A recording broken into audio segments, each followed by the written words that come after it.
Hace unos 1000 años, en estas tierras del norte de España, donde estaba la resistencia frente al Islam, hubo un extraordinario florecimiento de la vida monástica que tuvo probablemente su origen en los eremitorios. Esta vida monástica fue muy importante tanto para la repoblación como para la divulgación del arte románico. Los eremitorios eran cuevas en las montañas donde los eremitas, anacoretas, se retiraban para vivir en la soledad, una vida contemplativa y en pobreza, siguiendo el ejemplo de San Antonio Abad y de San Pedro Ermitaño.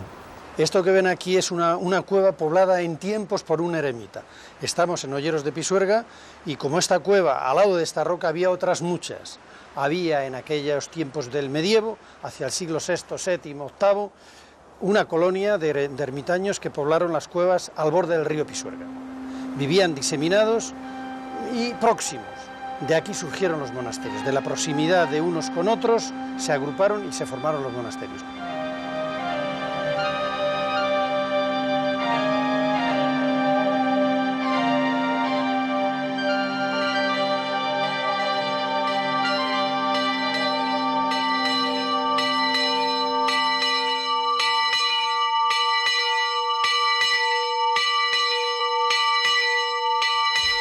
No queda prácticamente nada y no sabemos cómo eran los primeros monasterios previos a la Edad Media. Lo que sí sabemos es que los eremitas, pues para poder orar en común, construían la iglesia, que era el lugar más confortable y más solemne, y era donde ellos celebraban el culto.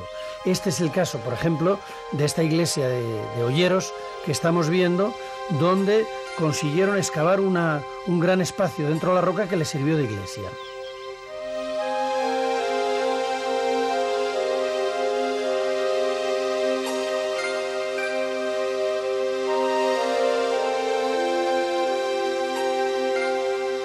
Los ermitaños que estaban dispersos en las cuevas de la montaña se reúnen en una cueva mayor que la utilizan para el culto. Probablemente es un lugar de culto más antiguo, pero les es insuficiente para el número de ermitaños que hay.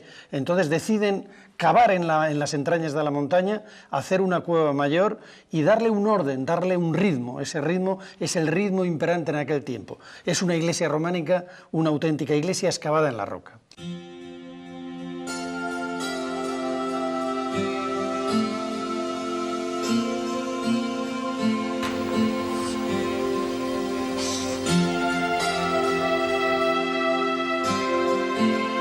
Aquí en Olleros está claro que había una comunidad que habitó de eremitas en el entorno de la iglesia.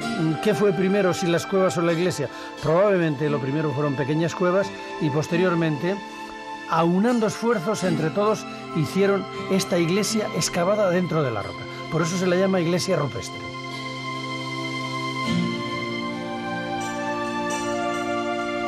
Se ve que se les quedó pequeño el eremitorio y como se estaban haciendo importantes monasterios en la zona, ya tenían oficio y conocían la técnica y el románico. Por eso la iglesia la hicieron siguiendo el orden románico.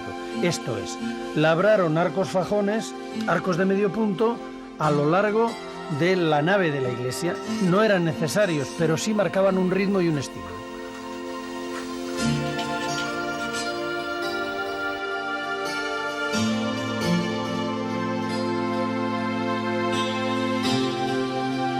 El esfuerzo que hicieron el conjunto de los monjes fue posible porque todos habían autoaceptado, se habían autoimpuesto disciplinadamente una norma o regla de vida en común.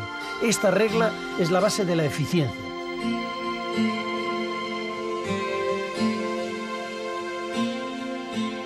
Muy parecido hizo San Benito cuando promulga su regla monástica. Él veía que los monjes estaban dispersos, no se sabía si eran monjes o eran ermitaños, había desorden. dicta la orden, la regla benedictina, en la que regula la forma de vida de aquellos monjes anacoretas, les hace vivir en común, divide el día en una serie de horas y organiza las tareas y la vida de los monjes. La regla benedictina, los monasterios dan lugar a un movimiento cultural y económico de gran vastedad que ocupa todo el occidente cristiano y que en alguna medida lleva en sí los gérmenes de nuestra cultura, de nuestra civilización.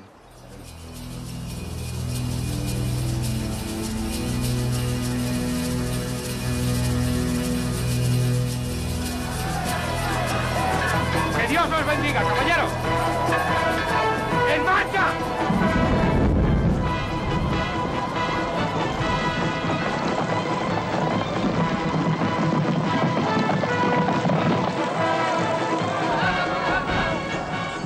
Con el inicio del siglo XI, en toda Castilla y León hubo un gran florecimiento del monacato. Y lo impulsaron los reyes de Castilla y León, fundamentalmente Fernando I y Alfonso VI. Querían modernizar el reino y la forma era conectarse con Europa. Así pues, adoptaron inmediatamente para sus monasterios la reforma que hizo Cluny de la regla benedictina.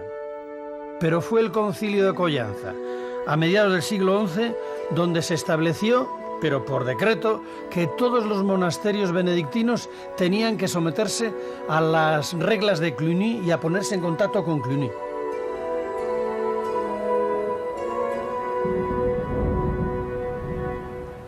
Los monasterios son de vital importancia para los reyes en la Reconquista, y lo son porque es una estructura de colonización de un territorio. Máxime los benedictinos, que vienen con un espíritu muy europeo. No en vano, Cluny es la primera multinacional de Occidente. Cientos de monasterios con la misma regla y con el mismo espíritu a lo largo del territorio, proporcionando a los reyes una logística de la que carecían.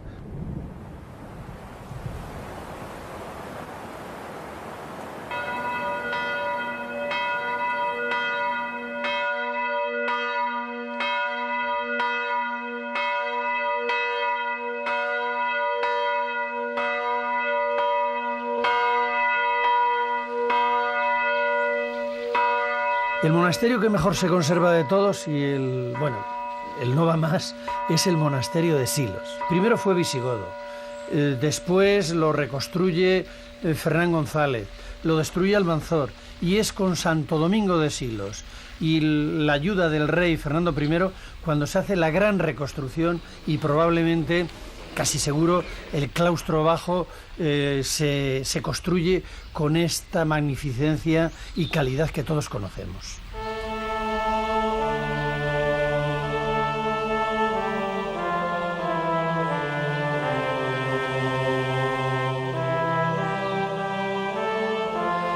Desde su fundación está regido por monjes benedictinos. Al principio se opusieron bastante a la reforma de Cluny. Su abad más famoso y el que dio la gran expansión al monasterio fue Santo Domingo de Silos, que fue un genio de la época. No solamente fue un gran constructor, sino que hacía milagros y convirtió al monasterio de Silos en una gran referencia para toda la región.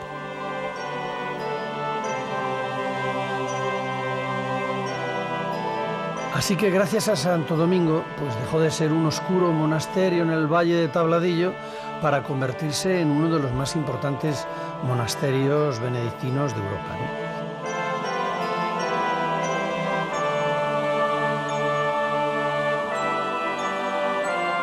El abad Santo Domingo fue el gran impulsor del monasterio de Silos y el que sentó las bases de una enorme riqueza, influencia y poderío. La prueba es que, no contentos con el maravilloso claustro que habían hecho en el siglo precedente, a principios del siglo XIII levantan otro claustro sobre el anterior, y eso es excepcional en el románico.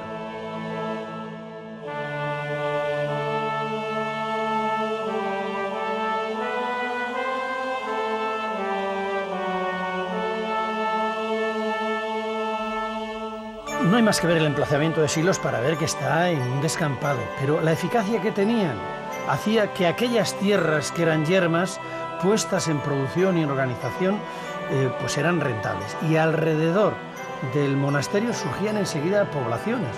Por ejemplo, el caso del pueblo de Silos o el de Huerta, alrededor del monasterio de Huerta.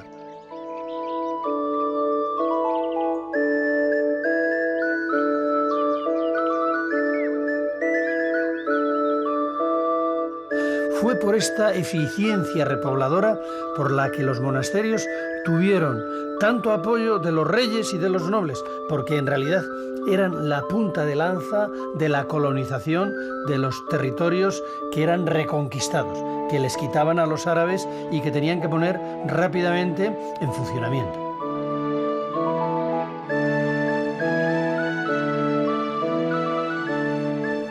Por eso los monasterios reciben no solamente donaciones, sino también derechos. Derechos sobre las tierras, derechos sobre los molinos y, esta capacidad que tienen para desarrollar el territorio les dan un gran poder material.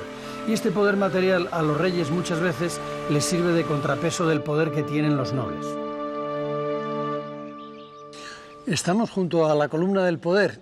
Esta columna es el rollo de justicia del monasterio de San Andrés de Rollo. Aquí no se ha subido nunca ningún político, ni tampoco se subía ninguna madre abadesa. Sin embargo, era el ámbito donde se ejercía la justicia por la señora de Horca y Cuchillo, que era la abadesa de este monasterio. Ella tenía jurisdicción sobre un territorio muy amplio. Afortunadamente, por lo visto aquí no se ajustició a nadie, pero es el símbolo del poder sobre un territorio que tenían las abadesas, o los abades en su defecto, en otros monasterios. Eran dueños y señores de un territorio.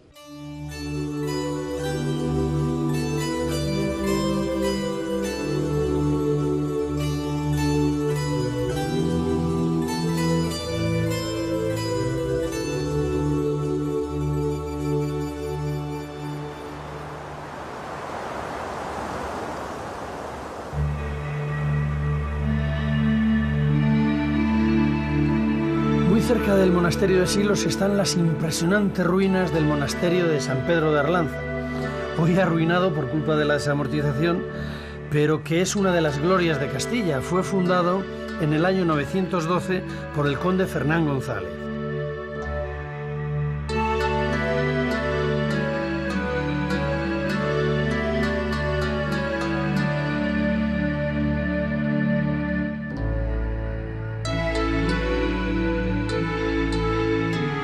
Como es habitual en los fundadores, mandaron enterrarse en el monasterio de San Pedro y allí tenían sus sepulcros el conde Fernán González y su esposa.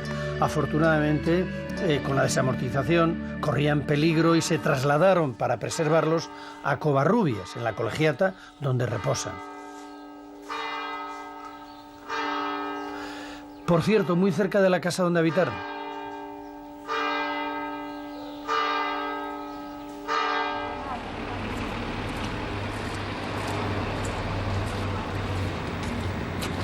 No se lo van a creer, pero hace 1000 años estas ruinas albergaron el monasterio benedictino más poderoso de Castilla y León.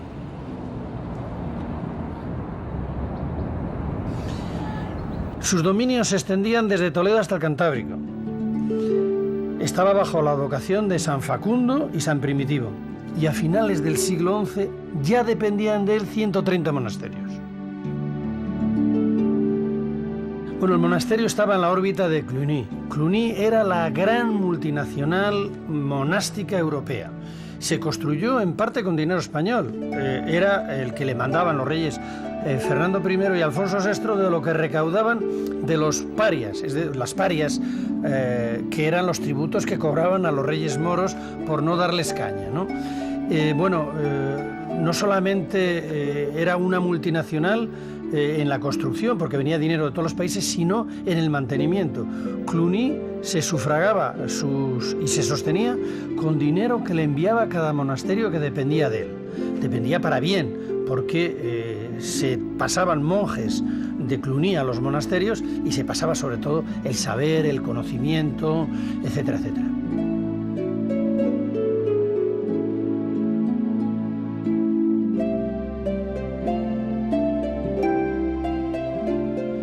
Estas pobres imágenes de las ruinas no pueden darles a ustedes una idea de lo magnífico, de lo espléndido que era este monasterio de Sahagún. Pero la prueba de que era grandioso es que Alfonso VI lo eligió como lugar de enterramiento para él y para sus esposas.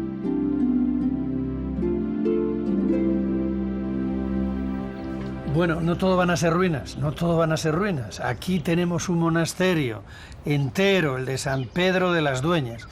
Y fíjense que era un pequeñito monasterio que dependía de Sahagún.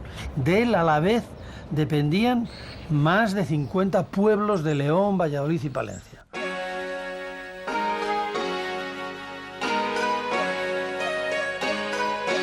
Este monasterio, que era imponente, pues tenía riquezas suficientes como para acometer la construcción de una gran iglesia, expresión de su poderío, que querían que fuera una imitación de la de San Isidoro de León. Lo que pasa que iniciada la obra, pues vinieron los problemas presupuestarios y tuvieron que acabarla en ladrillo por limitaciones presupuestarias.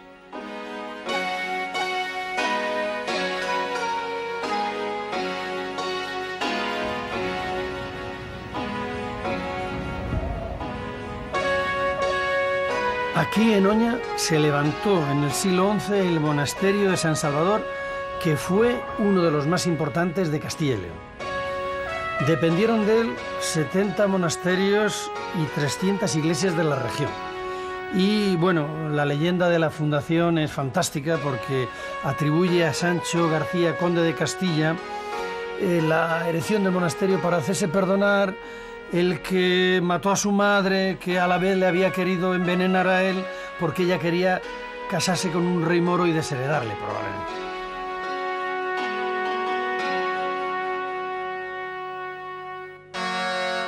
El sucesor, Sancho III, el mayor de Navarra, fue el que puso el monasterio bajo la observancia cluniacense.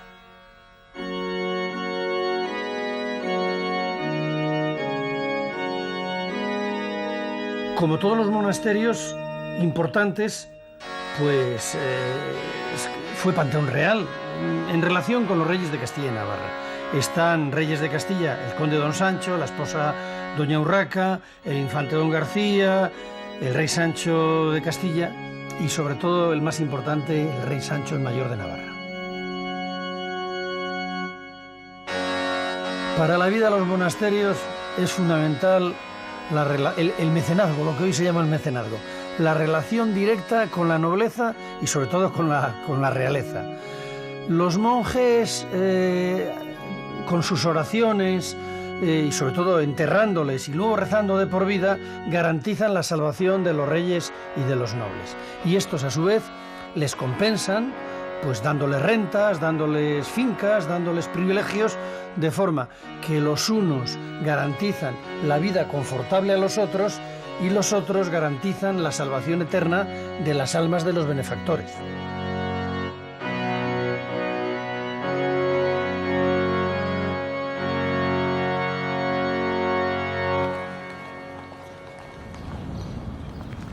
De los monasterios que dependían de Oña, uno de los que mejor se conservan es este de Santa María de Mave.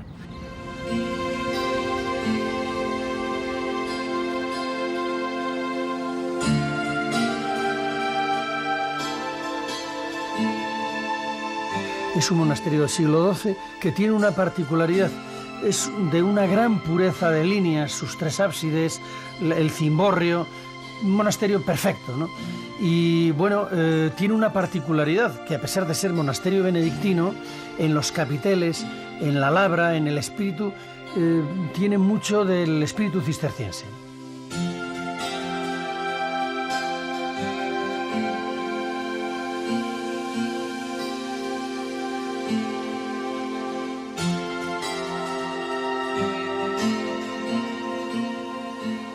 Aquí en Carrión de los Condes, a la vera del río Carrión, se refundó en el siglo XI por el conde Gómez Díaz el gran monasterio en honor de San Zoilo, mártir cordobés. La verdad es que fue muy rico, y la prueba de que fue muy rico está en que cada generación de monjes hacía una transformación. El claustro románico se destruyó, hicieron un claustro gótico tardío, la iglesia románica dio paso a una gran iglesia renacentista que oculta todo el monasterio románico salvo la portada recientemente descubierta.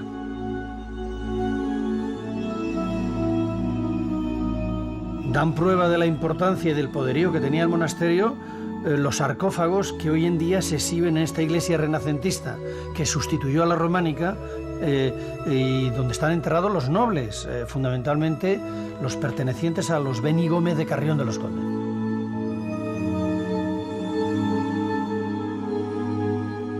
Enseguida, después de su fundación, se situó en la órbita de Cluny. En ese momento alcanzó un gran esplendor, de forma que fue prácticamente la cabecera de los monasterios benedictinos de toda España. Allí se celebraron 2 concilios y allí eran armados caballeros, reyes y nobles.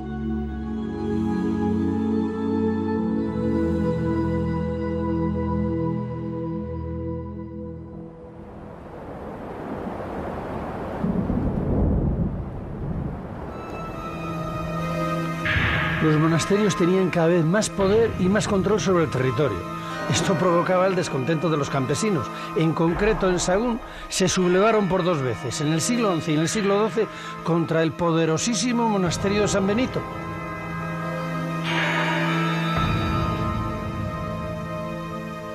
Los monjes benedictinos, a partir del hora et labora, pues se fueron haciendo ricos. Entre donaciones, explotación de fincas, molinos, etcétera, pues la pobreza se quedó un poco a un lado y se gastaban el dinero en adornos, no solamente en los capiteles, sino que ornamentaban las iglesias, empezaron a pintarlas, etcétera, etcétera. Bueno, un lujo. Para combatir esto vino la Reforma Cisterciense, de la cual San Bernardo de Claraval estableció unas bases que obligaban a quitar la ornamentación del monasterio cisterciense y aumentar el tiempo dedicado al canto, al rezo, sobre el tiempo del trabajo. Aquí en Moreruela, estas ruinas imponentes de lo que se cree que es el primer monasterio que implanta el Cister en España, son la muestra de la elevación, grandeza y simplicidad que la orden intenta implantar en su norma. La reforma cisterciense contra los excesos benedictinos surge también en Francia, en Citeaux. Los cistercienses vestían de blanco, por eso se les llamaba los monjes blancos.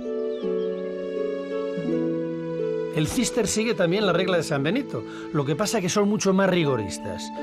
Quieren aplicarla estrictamente y por eso vuelven a los orígenes, a la pobreza, a la obediencia, y lo que hacen es trabajar más y estudiar menos para aprovechar el tiempo.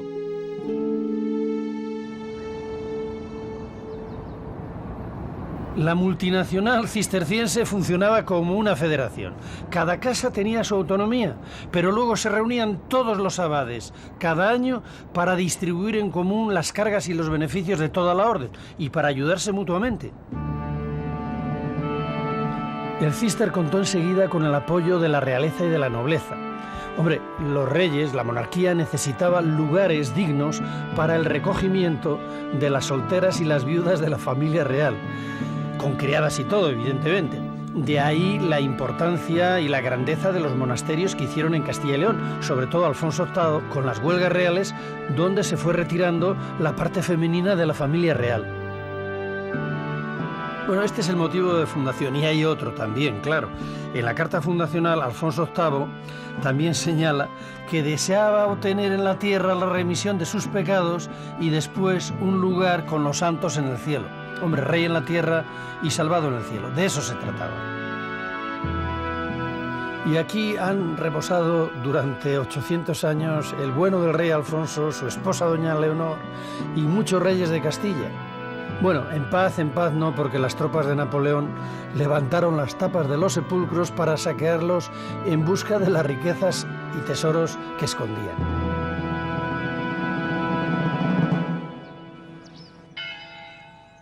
Los cistercienses, en su búsqueda de Dios y de la soledad para vivir la pureza de la regla, buscaron lugares muy apartados.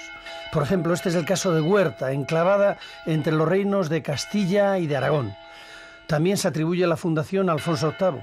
Y aquí siguen, después de 800 años, practicando la misma regla cisterciense. ¿Qué permanece del Cister primitivo en la regla actual y en la vida de hoy? ¿Qué es lo que más llama la atención y que llamó en su tiempo y que sigue llamando hoy a nuestra sociedad? Yo creo, personalmente, y en mi caso, ha sido la sencillez, Cister busca la simplicidad, lo genuino del hombre, lo genuino del hombre y lo genuino del creyente. Y precisamente, en cierta medida, lo consiguieron. Vieron que buscaban pues, bueno, una vida dedicada al trabajo, dedicada a la oración, dedicada también a la formación intelectual. ¿Ustedes son felices? Intentamos serlo. La felicidad es una meta a la cual llegaremos con el tiempo y es también un don que Dios nos da. Parece que llaman a misa. Ya nos llaman. Muchísimas gracias, Padre Alfonso. Igualmente.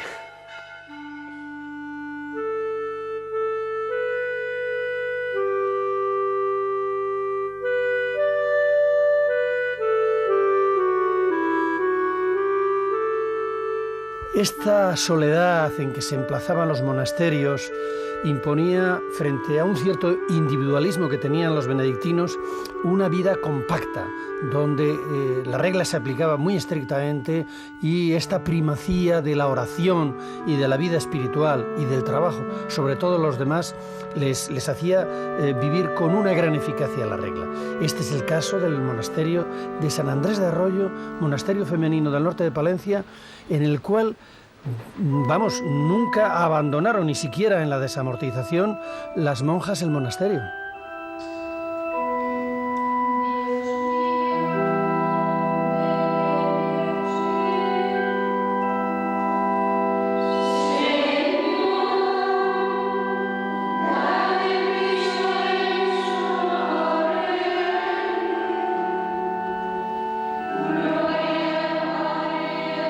Es el culto divino, el canto y el rezo en la iglesia. Eso es. ¿Siguen manteniendo las mismas horas sí, de todo. maitines, Todo, laudes? y todas las horas, tercia, sexta, nona, todo, completas, vísperas, todo. Con los oficios divinos, el Todos canto. los oficios divinos.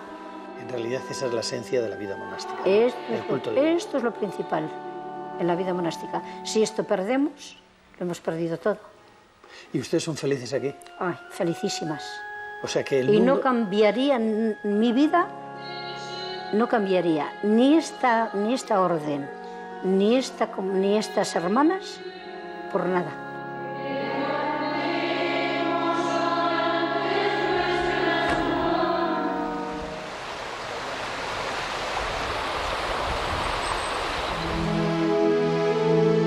También aquí en Gradefes, en el monasterio de Santa María, una comunidad de monjitas mantiene vivo el monasterio y la tradición de los rezos durante las 7 horas de rezos al día. Bueno, es un monasterio cisterciense espectacular, de una gran pureza. Destaca sobre todo la girola, que, bueno, se llama girola porque es la que gira alrededor del altar central, de la capilla central.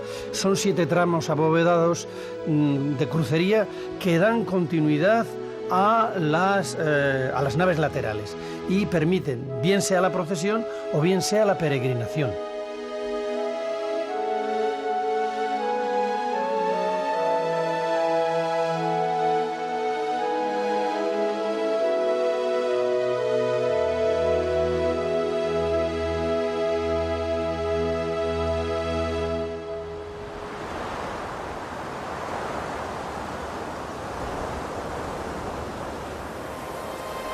Cuando un monasterio cisterciense había conseguido el éxito, mandaba a 12 monjes a imitación de Jesucristo con un abad o abadesa a fundar otro monasterio. Así, colonizaron prácticamente toda la cuenca del Duero. Como eran devotos de la Virgen, ponían a los monasterios el nombre de Santa María. Santa María de Valbuena, Santa María de Palazuelos. Con los cistercienses la historia se repite. Les pasa lo que a los benedictinos, trabajan con eficiencia, reciben donaciones de reyes y nobles, total, que se hacen ricos. Y cuando se hacen ricos, pues la vida inicial se relaja, las costumbres se disipan y vienen otros con el mismo rigor que vinieron ellos a reformarles o a encontrar un sitio en la sociedad y en la sociedad religiosa.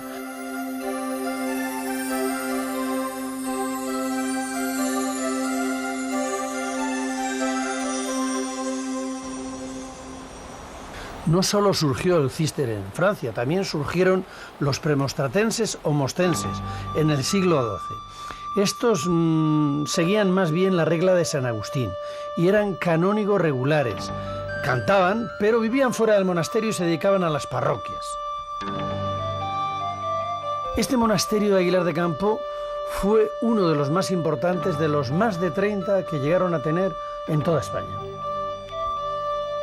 El fundador de la orden fue San Norberto y los canónigos pues salían del monasterio, atendían las parroquias, es decir, se dedicaban a la evangelización del común de las gentes. No vivían en el monasterio encerrados como las otras órdenes, estaban más abiertos a la sociedad. Este es San Norberto, fundador de los premonstratenses. Es otro reformador como Bernardo. En vez de como aquel reformar a los benedictinos en un sentido más rigorista, él agrupa a los canónigos agustinos que vivían dispersos atendiendo a las parroquias. Les hace vivir una vida intermedia entre lo monacal y lo exterior. Mantiene los 3 votos y tiene una gran dedicación a la caridad, a la atención a las almas y a los peregrinos, los enfermos y los desvalidos. Su expansión en esta zona es a mediados finales del siglo XII. Lógicamente también buscan las tierras buenas del Duero, por eso se implantan en Retuerta. No tienen estilo propio, sino que huyen también un poco como los cistercienses de la ornamentación benedictina, copian a los cistercienses. Igual que hacen los cistercienses, pues colonizan tierras vírgenes, emprenden cultivos, montan molinos, todo un tinglao económico que desarrolla la zona.